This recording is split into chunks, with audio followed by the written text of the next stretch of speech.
Entonces comencemos con la vitamina D en el sistema inmunitario. Primeramente, es muy importante hablar un poquito sobre lo que es la vitamina D. Precisamente, esta es un micronutriente esencial junto con la vitamina A, E y K. Son vitaminas liposolubles. ¿Qué significa vitaminas liposolubles? Que son solubles en grasa. La vitamina D es muy conocida por su metabolismo en el calcio, pero no solamente actúa a nivel de este metabolismo, sino que también va a ir a favorecer las funciones del sistema cardiovascular, del sistema nervioso, del sistema muscular y principalmente lo que nosotros vamos a hablar en esta oportunidad sobre el sistema inmunitario.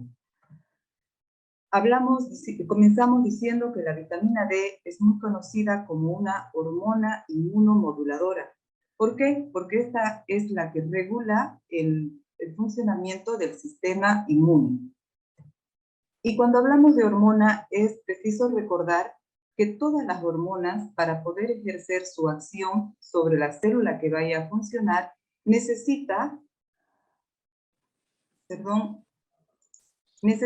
un receptor para esta hormona y este se va a ubicar siempre en el centro de la célula, vale decir el núcleo, de manera que van a formar una interacción receptor y hormona y este va a funcionar para el cambio y comportamiento en la función de la célula que tiene como receptor. En el caso, hablando propiamente de lo que es la vitamina D, que es la 1.25 hidroxivitamina D o calcitriol, esta tiene un receptor de vitamina D que es llamada BDR, por sus siglas en inglés, BDR. Como dijimos, este receptor se va a ubicar en el centro del núcleo, en el centro que sería en el núcleo, o sea, en la célula. Y ahora, hablando de lo que son las células del sistema inmune, estas células del sistema inmune se van a favorecer por la vitamina D, pero aparte de eso, estas células también tienen las enzimas que van a hidroxilar la forma inactiva en forma activa, pero esto se los voy a ir explicando para que puedan entender un poquito más. Primero comencemos. ¿Dónde obtenemos la vitamina D?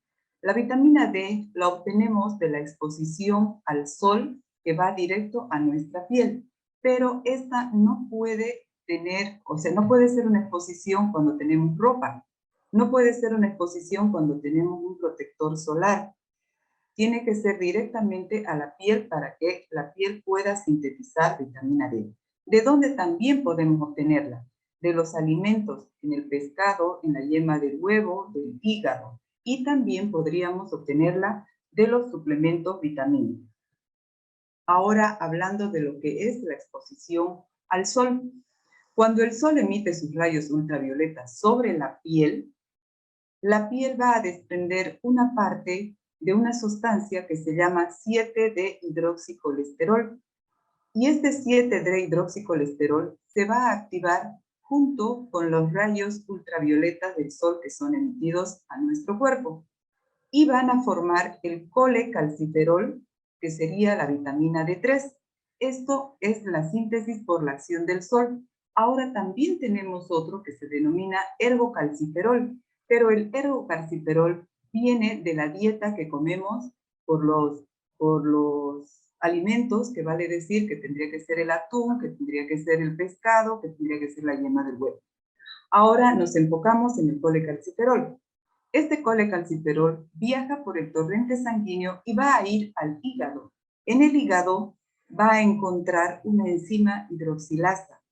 Y esta enzima hidroxilasa tiene la función de pegar un grupo hidroxilo en el carbono 25 del colecalciferol.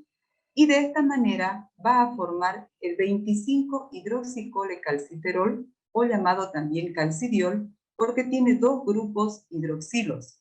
¿Por qué les explico esto? Porque esta es la vitamina o la sustancia que nosotros vamos a poder medir en el laboratorio cuando nos piden un análisis para saber la concentración de vitamina D. Pero esta no es la forma activa porque esta vitamina no ejerce ninguna acción en nuestro organismo.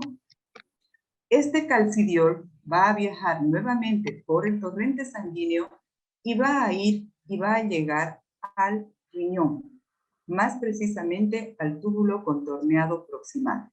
En el túbulo contorneado proximal existe otra enzima que es otra hidroxilasa y esta va a pegar un grupo hidroxilo en este carbono 1 y ya vamos a tener la forma activa de la vitamina D, que es la 1,25-dihidroxivitamina D3, llamada también calcitriol, porque tiene los 3 grupos hidroxilos en el carbono 25, en el carbono 3 y en el carbono 1. Entonces, la que nos da todas las funciones, nos beneficia con todas las funciones en nuestro organismo vendría a ser el calcitriol, que sería esta su fórmula.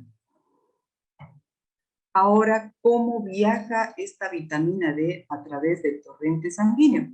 Esta vitamina D, como les había dicho en un momento, no es hidrosoluble, más al contrario, es liposoluble, o sea, que es soluble en grasas. Y para esto, como todas las sustancias liposolubles, necesita una proteína para poder ir por la sangre, porque la sangre es mayormente agua.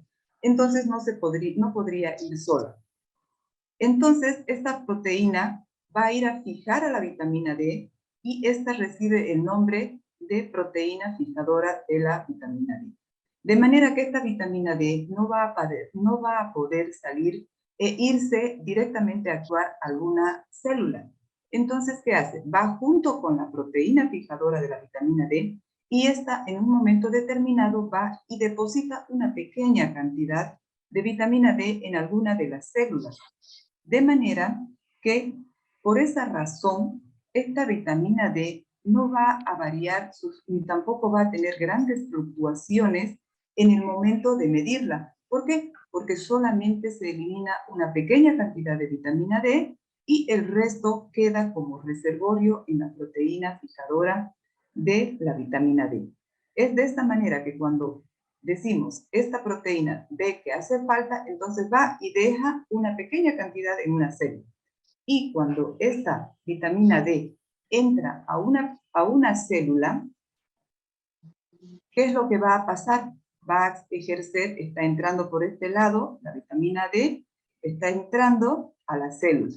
Va a ejercer dos acciones, una acción que es no genómica o rápida, y otra acción que es genómica, que es más lenta, que es la que cumple las principales funciones que tenemos en la vitamina D y que es importante. Ahora, ¿qué va a hacer? Una vez que llega al núcleo de la célula, esta vitamina D va a unirse al receptor de vitamina D para poder ejercer sus acciones, pero a su vez se une a otro receptor que es diferente, produciendo una heterodimerización. Y este receptor es el receptor del ácido retinoico. Es el que va a ayudar a todas las células a poder ejercer todos sus diferentes tipos de acciones, que ya lo vamos a ver un poquito más adelante. Por el otro lado, las acciones no genómicas o rápidas. Estas acciones son una de las más importantes también, porque ni bien entran a la célula, van a activar a la fosfolipasa C, que es la principal, que activa el metabolismo del calcio, va a activar a las proteinasas A, a las proteinasas C, o inclusive va a poder hacer cambios de flujo rápido de calcio, alterando el calcio intracelular, como podemos ver, por ejemplo, en este lado. O también en el caso del cloro, pudiendo afectar el potencial. Ahora hablamos de lo que es precisamente el receptor de vitamina D. Entonces, este receptor se va a ubicar en todas las células donde la vitamina D va a ir a cumplir su función. Y tenemos dos, principalmente el metabolismo del calcio, del fósforo, también un poquito de magnesio, zinc y hierro. Y las otras vitaminas que son las que nos interesan. Les voy a explicar un poquito. Este BDR se encuentra en diferentes sistemas, en diferentes células del organismo. Y para estudiarlo un poquito más, que me comprenda, lo hemos agrupado en sistemas. De manera que tenemos que en el sistema endocrino va a tener BDR, las paratiroides, las células C tiroideas, que son principalmente las encargadas del metabolismo del calcio. Pero no solamente aquí va a funcionar la vitamina D, sino también que va a actuar sobre el páncreas. Tiene una función muy importante en este lugar. ¿Por qué? Porque de acuerdo a la concentración de vitamina D que tengamos, podemos aumentar o disminuir la producción y eliminación de la insulina. Entonces, la vitamina D interviene en una de las patologías que son muy importantes, que vendría a ser la diabetes tipo 1. Luego, en el sistema cardiovascular. En el sistema cardiovascular, la vitamina D también va a ejercer un papel muy importante, ayudando a la cicatrización o, en el caso contrario, una fibrosis o una hipertrofia. En el caso del músculo esquelético, aquí es muy importante porque nos ayuda, sobre todo, principalmente en los huesos. Hay el recambio de calcio, donde se necesita más calcio, llevan calcio, traen calcio, lo mismo en los condrocitos y en el músculo liso. Luego, en el sistema hepático, los hepatocitos también tienen BDR, que son los receptores. ¿Por qué? Porque la vitamina D también ejerce una función muy importante en el hepatocito. Sin olvidarnos que es aquí donde comienza a hidroxilar la vitamina D. Luego, en el sistema renal, esto también es muy importante, porque ya hablamos hace un momento que es principalmente en el túbulo contorneado proximal donde se la vuelve totalmente activa a la vitamina D. Y por otro lado, el aparato yuxtoglomerular, ¿para qué nos sirve? Porque viene a ser como un loop inhibitorio. Quiere decir, ya produjimos vitamina D, no es necesario seguir produciendo, entonces vendría a ser como un inhibidor de la activación de la vitamina D. En el sistema reproductivo, hablamos que los testículos, ovarios y úteros también ejerce una función la vitamina D, sobre todo en los casos de infertilidad. En el sistema gastrointestinal, que es el lugar más importante donde existen estos BDRs, ¿por qué? Porque es acá en el estómago, principalmente en el intestino, donde se va a dar la función más importante de la vitamina D, que es el metabolismo del calcio y del fósforo. En el sistema inmune, que ya les voy a explicar más adelante, en el sistema respiratorio también ejerce función porque los alveolos pulmonares tienen BDR. Y en la epidermis, cuando existen heridas, también funciona muy bien la vitamina D en los queratinocitos, en los folículos pilosos. En el cerebro también tenemos BDR en las neuronas y en algunas células, principalmente aquellas que producen mielina. Ahora hablamos que anteriormente les dije que la vitamina D tenía unas acciones genómicas y no genómicas. Y a esta, el BDR actuaba sobre diferentes tipos de células. Y para esto tiene dos acciones. Unas que son las acciones clásicas y otras que son las acciones no clásicas. Hablando de las acciones clásicas, tenemos el metabolismo del calcio y del fósforo. ¿Qué pasa? En el metabolismo del calcio y del fósforo tenemos la absorción que viene a darse en el intestino, principalmente en el duodeno. En el esqueleto es donde existe principalmente el metabolismo, porque aquí hay un recambio de calcio. En la parte que necesita más calcio se lleva a donde hay más calcio, luego donde no hay calcio se vuelve a otro lado. Entonces hay un recambio de calcio continuo. Y cuando sobra calcio comienzan a formar más células óseas. Cuando hablamos de regulación, hablamos de la glándula paratiroides. Acá, la glándula paratiroides junto con la célula C son las encargadas de la regulación del metabolismo del calcio. Y la vitamina D es muy importante porque inhibe la función exacerbada de la paratormona y por otro lado en su eliminación por el riñón. De manera que cuando vemos todo esto, que es el metabolismo del calcio, la vitamina D puede controlar qué tanto entra y sale de calcio en nuestro organismo. Esas serían las acciones clásicas. Ahora las acciones no clásicas es donde vemos las funciones biológicas que tiene la vitamina D que están entrando en muchos estudios.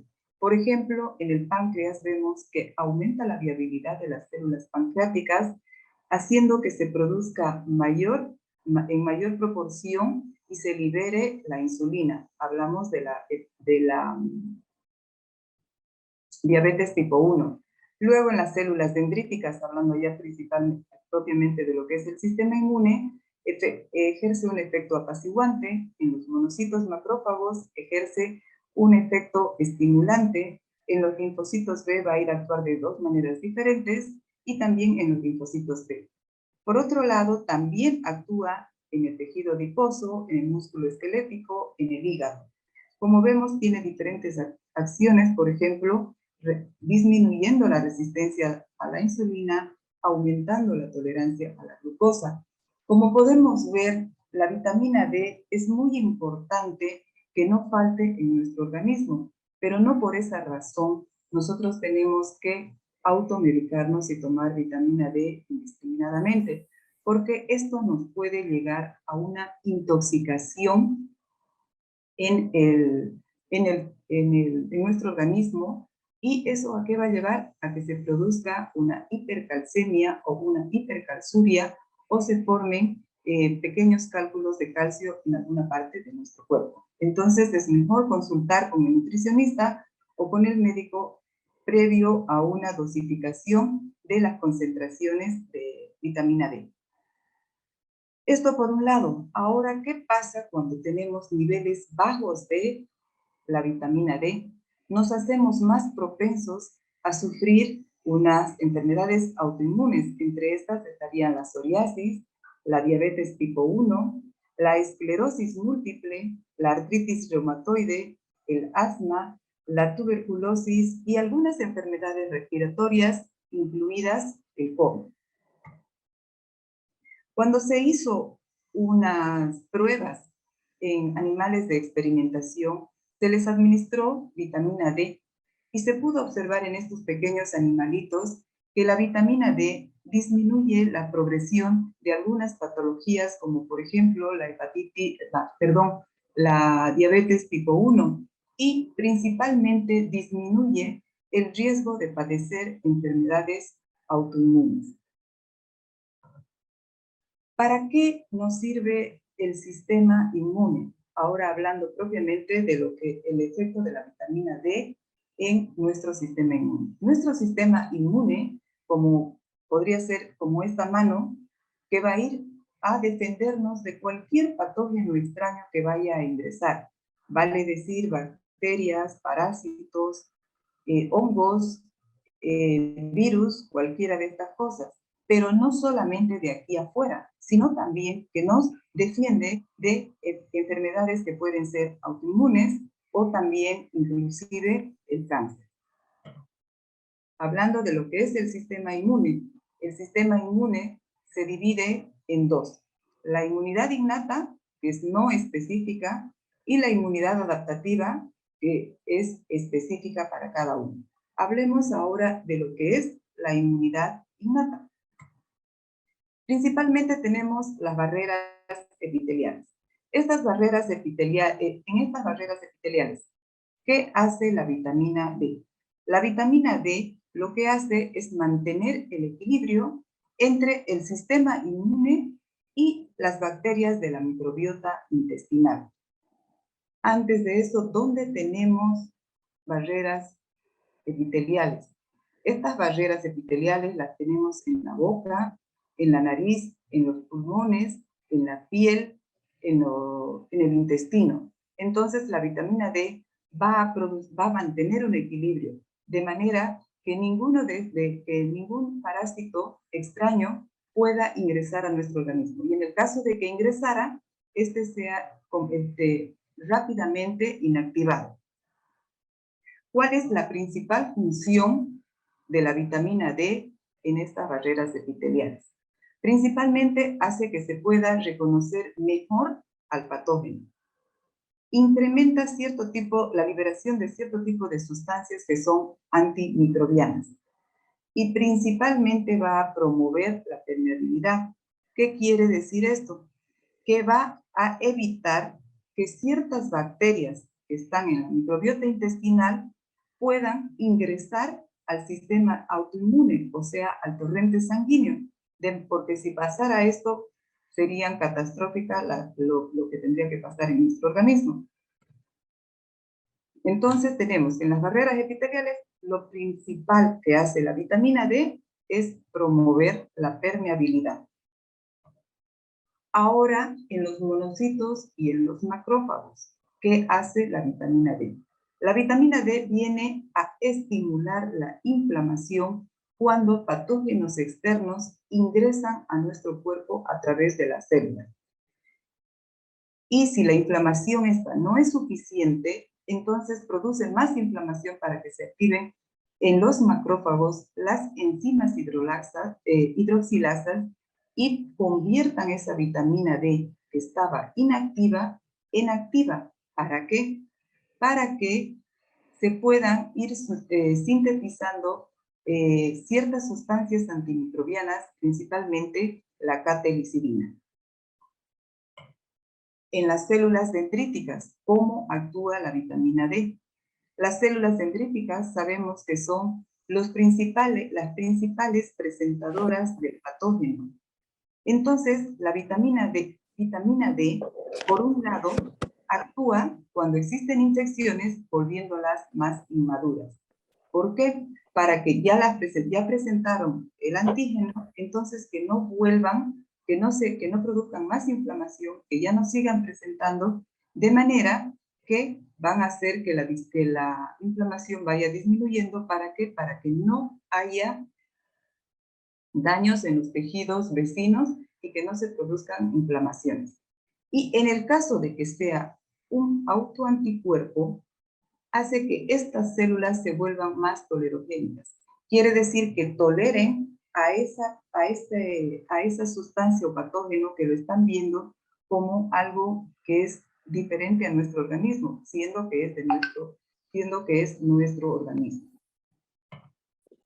Y en el caso de las células NK, existen estudios que son muy controversiales, puestos que algunos estudios dicen que la vitamina D hace que se produzcan menos células NK.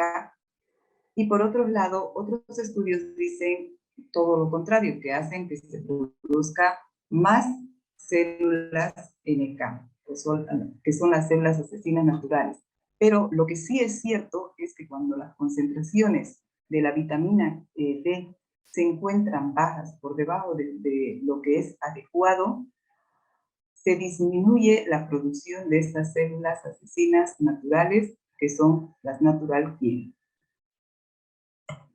Ahora hablando de lo que es la inmunidad adaptativa. ¿Qué hace la vitamina D en los linfocitos T? ¿Incrementa la inflamación? No.